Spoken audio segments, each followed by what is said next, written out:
아니야. 나도 갈래. 엄마랑 같이 갈래. 기환아, 여기 좋은 곳이야. 선생님들도 계시고, 친구들도 많아. 싫어. 나 엄마랑 있을 거야. 세찬 빗줄기가 온 도시를 적셨다. 길거리는 흙탕물로 범벅이 되었고 차가운 바람이 나뭇잎을 휩쓸고 다녔다. 그날 나는 처음으로 세상이 무너지는 기분을 알았다. 그날 엄마 손을 붙잡고 보육원 앞에 서 있었다. 엄마, 여기 어디야? 나는 엄마 손을 힘껏 잡아당겼다. 엄마는 내 손을 쥔 채 말이 없었다. 주위엔 낯선 건물들, 커다란 철문, 낡고 바랜 간판이 보였다. 나는 보육원, 나는 낯선 곳이 무서웠다. 엄마 손을 더 꽉 잡았다. 엄마, 우리 집 가자. 응, 여기 말고 집에 가자. 엄마는 나를 내려다보았다. 그 눈빛이 어딘가 이상했다. 기환아, 여기 잠깐만 있어. 금방 돌아올게. 나는 고개를 저었다. 엄마 손을 잡은 힘이 더 세졌다. 아니야. 나도 갈래. 엄마랑 같이 갈래. 기환아, 여기 좋은 곳이야. 선생님들도 계시고, 친구들도 많아. 싫어. 나 엄마랑 있을 거야. 나는 울면서 엄마 다리에 매달렸다. 엄마는 나를 떼어내려 했다. 기환아, 엄마는 곧 돌아올 거야. 나는 엄마의 눈을 똑바로 쳐다봤다. 거짓말이다. 거짓말이야. 엄마, 나 버리고 가려고 그러지? 나 싫어. 그런 게 아니야. 엄마는 널 위해서. 싫어. 나도 같이 갈 거야. 엄마. 나는 울면서 엄마 치마를 붙잡았다. 엄마는 당황한 듯 나를 떼어내려 했지만 나는 두 손으로 필사적으로 매달렸다. 그때 엄마의 손이 휙 하고 올라갔다. 제발 좀 말 들어. 짧은 한숨과 함께 뺨을 때리는 소리가 빗소리에 섞였다. 찰싹. 순간 내 머릿속이 하얘졌다. 따끔한 뺨보다 엄마의 차가운 눈빛이 더 아팠다. 엄마. 엄마 말 들어. 넌 여기 남는 거야. 엄마가 나를 뒤로 밀었다. 나는 중심을 잃고 땅바닥에 주저앉았다. 눈물이 뚝뚝 떨어졌다. 엄마가 나를 밀어냈다. 정말로 나를 버리는 거구나. 나는 그 자리에서 대성통곡했다. 엄마, 가지 마. 가지 마. 나는 손을 뻗었지만 엄마는 뒤를 돌아보지 않고 빠르게 걸어갔다. 커다란 철문이 덜컹 닫혔다. 안에서 선생님들이 달려와 나를 안았다. 기환아, 괜찮아. 곧 돌아오실 거야. 나는 미친 듯이 몸부림쳤다. 아니야. 엄마는 안 와. 엄마는 안 와. 철문 너머 엄마의 뒷모습이 비에 젖어 흐릿하게 보였다. 나는 목이 쉬도록 울었다. 그날 내 세상은 끝났다. 쏟아지는 빗속을 정신없이 달렸다. 비에 젖은 치마가 다리에 달라붙고 신발이 질퍽거렸다. 나는 도망치듯 뛰었다. 아이의 울음소리가 내 귓가에 맴돌았다. 엄마, 가지 마. 가지 마. 나는 귀를 막았다. 하지만 그 울음소리는 내 머릿속에서 떠나지 않았다. 좁은 골목길. 나는 그 자리에 주저앉았다. 손으로 입을 막고 숨죽여 울었다. 기환아, 미안해. 엄마가 미안해. 눈물이 쏟아졌다. 가슴이 찢어질 것 같았다. 나는 아이를 버렸다. 내가 직접 내 손으로 내 아이를 버렸다. 이렇게라도 안 하면 너까지 망가져. 하지만 나는 알고 있었다. 오늘이 아이의 평생 상처가 될 거라는 걸. 그리고 나 또한 이 죄책감을 안고 평생을 살아가야 한다는 걸. 그렇게 나는 좁은 골목에서 소리 없이 울었다. 내 삶에서 가장 끔찍한 날이었다. 안녕하세요. 저는 박영미라고 합니다. 경기도 외곽의 작은 마을에서 요양보호사로 일하고 있습니다. 제가 맡았던 많은 어르신들 중에서 특히 기억에 남는 한 분이 계십니다. 그분은 바로 최갑순 할머니. 제가 몇 년 전 모셨던 환자였습니다.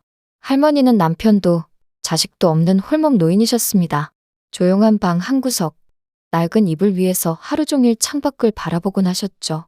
제가 그분을 처음 만났을 때 어딘가 모르게 이상한 느낌이 들었습니다. 보통 요양보호를 받는 어르신들은 이야기 나누는 걸 좋아하십니다. 자녀 이야기를 하거나 젊은 시절의 추억을 떠올리시기도 하죠. 하지만 최갑순 할머니는 어떤 이야기도 하지 않으셨습니다. 아니, 자신의 이야기를 일부러 감추려는 듯한 느낌이었습니다. 그분의 삶에는 아무도 없는 것처럼 보였습니다. 그런데 어느 날 창밖을 멍하니 바라보시던 할머니가 조용히 말씀하셨습니다. 박 선생, 내가 죽기 전에 꼭 한 번만이라도 아들을 만나볼 수 있을까? 그 순간 저는 깜짝 놀랐습니다. 아드님이 있으세요? 그제야 할머니는 마치 감추고 있던 죄를 들킨 사람처럼 힘겹게 고개를 끄덕이셨습니다. 응. 하지만 나는 그 아이를 찾아갈 자격이 없어. 그래도 죽기 전에 한 번만 얼굴이라도 보면 안 될까? 그 말과 함께 할머니의 눈에서 눈물이 조용히 흘러내렸습니다. 그제야 저는 깨달았습니다. 이 할머니는 평생을 후회 속에서 살아오셨구나.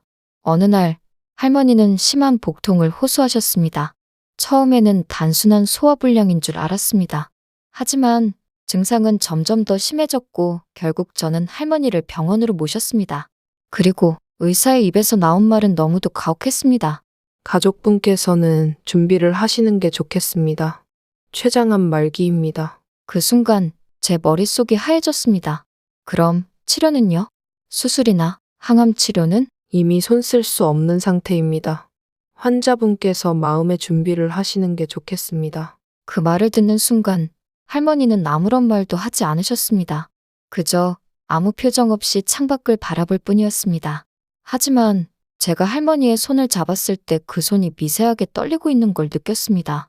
집으로 돌아오는 길, 할머니는 힘없이 말씀하셨습니다. 박 선생, 내가 마지막으로 하나만 부탁해도 될까? 무슨 말씀이세요, 할머니? 뭐든 말씀하세요. 내 아들을 한 번만 찾아줘. 단 한 번만이라도 얼굴을 보고 싶어. 그 순간 제 가슴이 먹먹해졌습니다. 할머니, 아드님이 어디 계신지 아세요? 몰라. 한 번도 찾아간 적 없거든. 40년 동안이요? 할머니는 깊은 한숨을 내쉬었습니다. 그래. 보육원에 맡기고 나서 한 번도. 그제야 저는 할머니가 왜 그토록 조용한 삶을 살고 있었는지 이해할 수 있었습니다. 그분은 40년 동안 단 한 번도 아들을 찾아가지 않은 엄마였습니다. 미안해서. 너무 미안해서. 차라리 못된 엄마로 남는 게 나을 것 같아서. 그런데도 죽기 전에는 아들이 행복하게 살고 있는지 그거 하나만이라도 확인하고 싶어. 그 말을 듣는 순간 저는 더 이상 망설일 수 없었습니다. 할머니, 걱정하지 마세요. 제가 꼭 찾아드릴게요. 최갑순 할머니께서는 아들을 보육원에 맡긴 이후 단 한 번도 찾아가지 않으셨다고 하셨습니다. 연락처도 주소도 모르셨고 어디서 어떻게 살고 있는지 전혀 알지 못하셨습니다. 할머니의 이야기를 들었을 때 저는 고민에 빠졌습니다. 40년이라는 긴 시간이 흘렀으니 이제는 어디서 어떻게 살고 있을지 짐작조차 어려웠습니다. 하지만 포기할 수는 없었습니다. 저는 우선 최기석 씨가 어릴 적 생활했던 보육원에서 기록을 찾아보기로 했습니다. 혹시라도 그의 행적이 남아있을 수도 있다고 생각했기 때문입니다. 그날 바로 할머니께서 아들을 맡기셨다고 하셨던 희망보육원을 찾았습니다. 보육원에 도착하니 아이들이 운동장에서 뛰어놀고 있었습니다. 맑은 웃음소리가 들려왔지만 그 모습을 바라보는 제 마음은 왠지 모르게 무거워졌습니다. 40년 전 이곳에서도 누군가는 울고 있었겠지요. 엄마를 잃고 한없이 슬퍼했던 어린아이 하나가. 그렇게 생각하니 괜히 가슴이 저려왔습니다. 저는 깊이 숨을 들이마신 뒤 보육원의 문을 두드렸습니다. 그러자 원장 선생님께서 반갑게 맞아주셨습니다. 안녕하세요. 무슨 일로 오셨나요? 안녕하세요, 원장님. 혹시 40년 전에 이곳에서 생활했던 최기환이라는 아이의 기록이 남아있을까요? 원장님께서는 잠시 당황한 표정을 지으시더니 서류들을 찾기 시작하셨습니다. 아, 네. 잠시만요. 한참을 기다린 끝에 오래된 서류철 하나가 나왔습니다. 원장님께서는 조심스럽게 서류를 펼쳐 보이셨습니다. 최기환에서 이름을 최기석으로 바꿨네요. 여기 보세요. 1978년에 들어와서 1985년에 나간 기록이 있습니다. 그럼 보육원을 나온 후에는 어떻게 되었나요? 당시 기록에는 서울 모 고아원으로 전학이라고 적혀 있네요. 이후에는 자립해서 사회로 나갔을 가능성이 큽니다. 저는 조용히 그 기록을 바라보았습니다. 최기환, 아니 최기석 씨는 어릴 때부터 혼자 세상과 싸워야 했던 아이였던 것입니다. 그 순간 할머니께서 하셨던 말씀이 떠올랐습니다. 나는 그 아이를 찾아갈 자격이 없어. 그 말은 맞았습니다. 하지만 그럼에도 불구하고 할머니께서는 마지막 순간에라도 아들을 보고 싶어 하셨습니다. 저는 다시 마음을 다잡고 그의 흔적을 찾아 나서기로 했습니다. 보육원을 나온 후 저는 몇 가지 단서를 찾기 위해 고아원 기록을 확인하고 최기석 씨가 20대 초반에 서울에서 직장을 다녔었다는 것을 알아냈습니다. 그리고 어렵게 그를 아는 사람들을 찾아낼 수 있었습니다. 처음 만난 분은 최기석 씨와 어릴 때 같은 보육원에서 생활했던 형이었습니다. 그를 어렵게 찾아가 이야기를 꺼내자 그 형은 담배를 입에 문 채 조용히 말했습니다. 기석이 참 착한 녀석이었죠. 그때부터 성격이 착했나요? 아니요, 말 그대로 천사였어요. 어릴 때부터 늘 동생들 먼저 챙겼거든요. 저는 순간 놀랐습니다. 그런데 그 형의 표정이 갑자기 어두워졌습니다. 그런데 말입니다. 네? 기석이는 죽을 때까지 어머니를 용서하지 못할 겁니다. 왜요? 그 형은 담배 연기를 길게 내뿜으며 낮은 목소리로 말했습니다. 그 녀석 보육원에서 밤마다 울었어요. 울었다고요? 네? 다른 아이들은 금방 적응했는데 기석이는 몇 년이 지나도 밤마다 어머니를 찾더군요. 우리는 다 알고 있었습니다. 기석이 어머니가 자신을 버리고 갔다는 걸 알고 있었다는 걸요. 그 상처가 얼마나 컸겠습니까? 저는 가슴이 먹먹해졌습니다. 7살이었던 아이가 40년이 지난 지금도 그날의 상처를 간직하고 있다면 과연 그는 어머니를 용서할 수 있을까요? 그 후 저는 수소문 끝에 최기석 씨가 할머니 집에서 그리 멀지 않은 도시에 설렁탕 집을 차려 운영하고 있다는 사실을 알게 되었습니다. 그를 직접 만나기 전 저는 먼저 가게를 찾아가 보기로 했습니다. 행복 설렁탕. 가게에 도착하니 밖에서도 국물의 진한 향이 느껴졌습니다. 안으로 들어가 보니 깔끔한 인테리어와 밝은 조명이 눈에 띄었습니다. 그리고 손님들이 하나같이 여기 사장님이 참 인품이 좋다 는 말을 하고 있었습니다. 그때 한 할아버지가 계산을 하려다 손을 덜덜 떨며 지갑을 꺼내는 모습이 보였습니다. 그걸 본 사장님이 다가와 조용히 말했습니다. 어르신, 오늘은 그냥 드세요. 네? 어르신 같은 분을 위해서 저희 가게가 있는 거죠. 그 장면을 본 저는 잠시 멍해졌습니다. 그게 최기석 씨였습니다. 버려진 상처를 안고 살아온 아이가 이제는 남을 먼저 배려하는 사람이 되어 있었습니다. 가게를 나오면서 저는 깊이 생각에 잠겼습니다. 이제 어떻게 해야 할까? 과연 최기석 씨는 어머니를 만나고 싶어 할까? 그가 어머니를 원망하며 살아왔다면 지금의 평온한 삶을 깨뜨리는 건 아닐까? 하지만 할머니께서는 죽기 전에 아들을 한 번이라도 만나고 싶어 하셨습니다. 이대로 포기할 수는 없었습니다. 좋아. 직접 말해보자. 저는 다음 날 할머니를 모시고 가게로 가기로 했습니다. 그리고 그날 40년 만에 재회가 이루어지게 되었습니다. 따뜻한 국물 냄새가 풍기는 정겨운 가게였습니다. 간판에는 커다란 글씨로 행복 설렁탕 5글자가 선명하게 보였습니다. 가게 문 앞에서 할머니는 두 손을 덜덜 떨고 계셨습니다. 그녀는 이곳을 들어설 자격이 없는 사람이라고 생각하시는 듯 했습니다. 하지만 그리움이라는 감정은 용서를 받을 자격을 따지지 않았습니다. 할머니, 괜찮으세요? 저는 할머니를 부축하며 조심스럽게 물었습니다. 그런데 할머니의 목소리가 가늘게 떨렸습니다. 아들이 날 기억이나 할까? 그 질문에 저는 선뜻 대답하지 못했습니다. 기억을 하고 계실 것입니다. 하지만 그 기억이 원망으로 가득 차 있다면 어떨까요? 저는 긴장된 마음으로 문을 열었습니다. 가게 안은 손님들로 가득 차 있었습니다. 점심시간이라 그런지 직원들도 바쁘게 움직이고 있었습니다. 주방에서는 진한 설렁탕 국물 냄새가 피어올랐습니다. 그때 환한 미소를 띤 여성이 다가왔습니다. 어서 오세요. 몇 분이세요? 저는 그녀를 바라보며 직감했습니다. 이분이 최기석 씨의 아내이시겠구나. 그녀는 김선아 씨였습니다.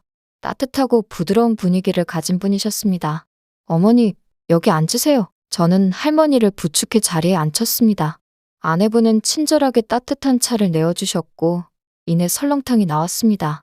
할머니는 숟가락을 들지 않으셨습니다. 아니, 아예 손을 뻗지 못하시는 것처럼 보였습니다. 그저 식탁 너머 주방에서 분주히 움직이는 한 남성을 바라보고 계셨습니다. 그 남성, 바로 최기석 씨였습니다. 그는 주방에서 능숙하게 국자를 움직이며 직원들에게 지시를 내리고 계셨습니다.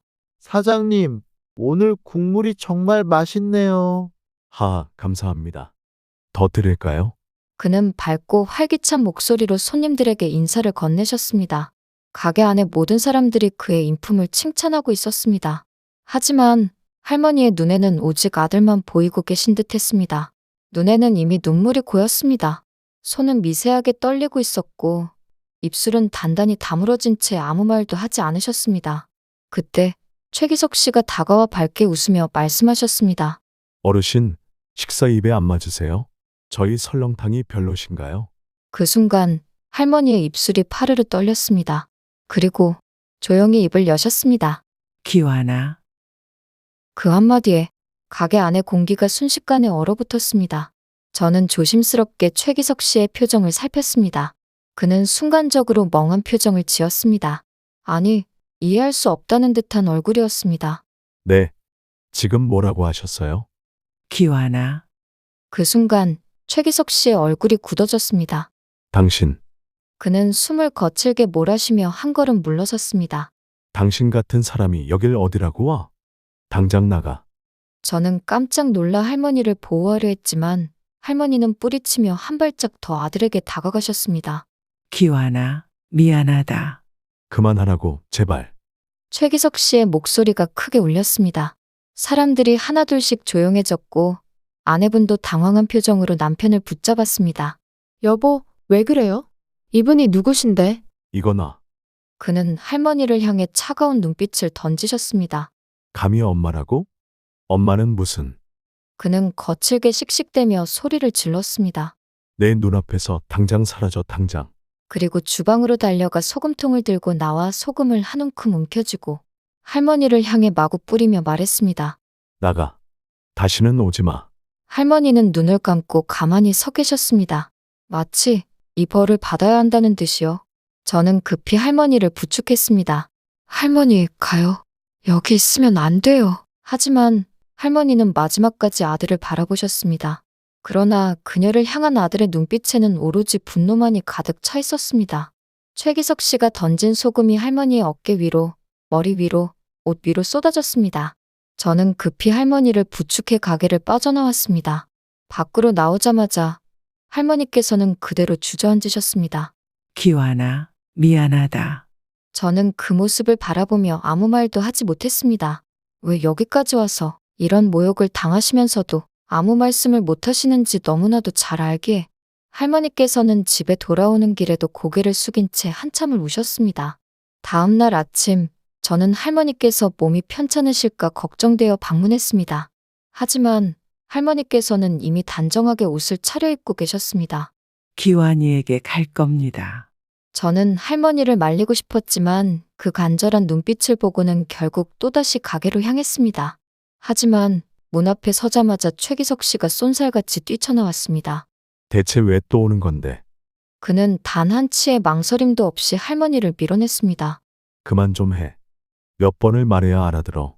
어머니라고 부를 사람 없으니까 다시는 오지 마. 할머니께서는 그저 조용히 고개를 숙이셨습니다. 그 후에도 할머니는 다음 날도 그 다음 날도 가게에 가셨습니다. 매일 같이 가게에 찾아가기를 벌써 5번째. 이제 최기석 씨는 화도 내지 않으셨습니다. 그는 한숨을 쉬더니 조용히 할머니를 밀어내셨습니다. 제발 오지 마. 이제 그만 좀 하라고.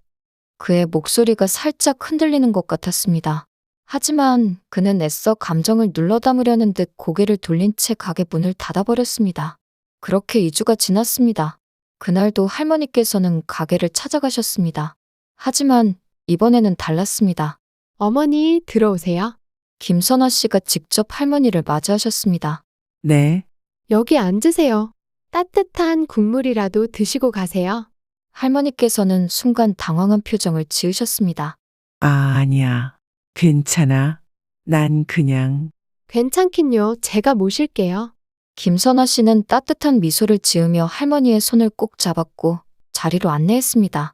그리고 조용히 설렁탕 한 그릇을 내어놓았습니다. 할머니께서는 숟가락을 들고 한참 동안 가만히 바라보셨습니다. 그러다 천천히 국물을 한 모금 삼키셨습니다. 그 순간 그녀의 눈에서 눈물이 주르륵 흘러내렸습니다. 고마워요. 별 말씀을요, 어머니. 그때 주방 안에서 이 광경을 보고 있던 최기석 씨는 꽉 쥔 주먹을 풀지 못한 채 고개를 돌리고 있었습니다. 그날 할머니께서는 처음으로 쫓겨나지 않으셨습니다. 최기석 씨는 아무 말 없이 주방에서 일하고 있었습니다. 그는 단 한 번도 어머니 가까이 오지 않았습니다. 하지만 그날따라 그의 동작은 어딘가 어색하고 굳어 있었습니다. 그가 할 수 있는 최선의 반응은 가만히 있는 것이었을 것입니다. 그러나 김선아 씨는 눈치를 채셨습니다. 여보, 어머니께 와서 얘기라도 조금. 그만해. 김선아 씨는 작은 한숨을 내쉬셨습니다. 하지만 그녀는 이미 남편이 변하기 시작했다는 것을 알고 있었습니다. 그날 할머니께서는 조용히 식사를 마치고 나가려 하셨습니다. 그때였습니다. 왜 자꾸 오는 거야? 최기석 씨가 처음으로 입을 여셨습니다. 할머니께서는 조용히 돌아보셨습니다. 엄마가 미안해서. 그럼 미안한 대로 그냥 살아. 그게 나한테는 더 편해. 그 말에 할머니께서는 조용히 눈물을 삼키며 말씀하셨습니다. 그래도 미안하다고 말이라도 해야 할 것 같아서. 그럴 필요 없어. 난 당신을 평생 원망할 거야. 죽어서도 나 버리고 간 거 후회하게. 그 말에 할머니께서는 조용히 고개를 끄덕이셨습니다. 그리고 눈물을 닦으며 조용히 말씀하셨습니다. 고맙다. 그렇게 할머니께서는 쓸쓸히 가게를 나서셨습니다. 그날 밤 할머니께서는 심한 복통을 호소하셨습니다. 저는 급히 달려가 할머니를 부축했습니다. 할머니, 병원에 가셔야 해요. 아, 괜찮아. 내일 아침에 기환이 보러 가야 돼. 하지만 할머니의 얼굴은 창백해 보였고 식은땀이 흘러내리고 있었습니다. 그 순간 불길한 예감이 들었습니다. 할머니, 제발요. 내일이 아니라 지금 병원에 가셔야 해요. 그러나 그 순간 할머니께서는 눈을 감으시더니 천천히 쓰러지셨습니다. 저는 소리를 지르며 할머니를 붙잡았습니다. 할머니, 할머니. 그리고 급히 119에 전화를 걸었습니다. 할머니, 정신 좀 차려보세요. 구급차가 도착하는 동안 할머니께서는 희미하게 눈을 뜨셨다가 다시 감기를 반복하셨습니다. 박 선생, 할머니, 제발 말하지 마세요. 곧 병원 갈 거예요. 기환이 내일 보면. 할머니, 그러시면 안 돼요. 조금만 더 버티세요. 할머니께서는 희미하게 미소를 지으셨습니다. 그 순간 저는 왠지 모를 불안함에 온몸이 떨렸습니다. 구급차가 도착했고 저는 곧바로 병원으로 향했습니다. 병원에 도착하자마자 저는 최기석 씨에게 전화를 걸었습니다. 여보세요? 최기석 씨, 큰일 났어요. 어머니께서 쓰러지셨어요. 전화기 너머로 한동안 아무 말도 들리지 않았습니다. 그래서요? 저는 순간 그의 차가운 말투에 당황했습니다. 그래서요? 지금 그게 할 말이에요? 지금 안 오시면 정말 영영 못 보실 수도 있어요. 그는 여전히 아무 말도 하지 않았습니다. 저는 이를 악물고 다시 말했습니다. 후회 안 할 자신 있으세요? 그 순간 아주 작은 한숨이 들려왔습니다. 하지만 그는 끝내 대답하지 않았습니다. 결국 저는 전화를 끊었습니다. 할머니께서는 병실 침대에 누워 계셨습니다. 산소호흡기가 붙어 있었지만 숨소리는 점점 더 희미해지고 있었습니다. 저는 그녀의 손을 꼭 잡고 속삭였습니다. 할머니, 조금만 더 버티세요. 아드님 올 거예요. 하지만 할머니께서는 조용히 눈을 감으신 채 미소만 지으셨습니다. 기환이 올까? 네, 분명히요. 오실 거예요. 할머니께서는 약한 목소리로 중얼거리듯 말씀하셨습니다. 그래, 보고 싶다. 저는 더욱 강하게 할머니의 손을 붙잡았습니다.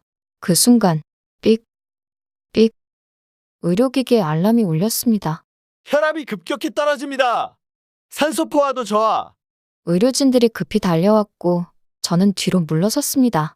할머니, 아니에요. 기석 씨, 아니, 기환이 올 거라고요. 하지만 할머니의 마지막 미소는 천천히 사라지고 있었습니다. 그렇게 그녀는 끝내 아들을 보지 못한 채 숨을 거두셨습니다. 그때 병원 복도에서 급히 뛰어오는 발소리가 들렸습니다. 저는 천천히 고개를 들었습니다. 최기석 씨가 있었습니다. 그는 숨을 헐떡이며 우리를 바라보았습니다.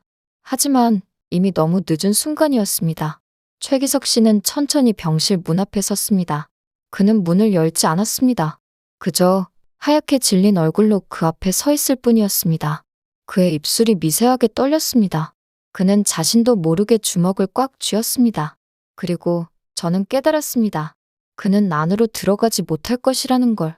그가 후회하고 있다는 것도, 이제야 두려움을 느끼고 있다는 것도.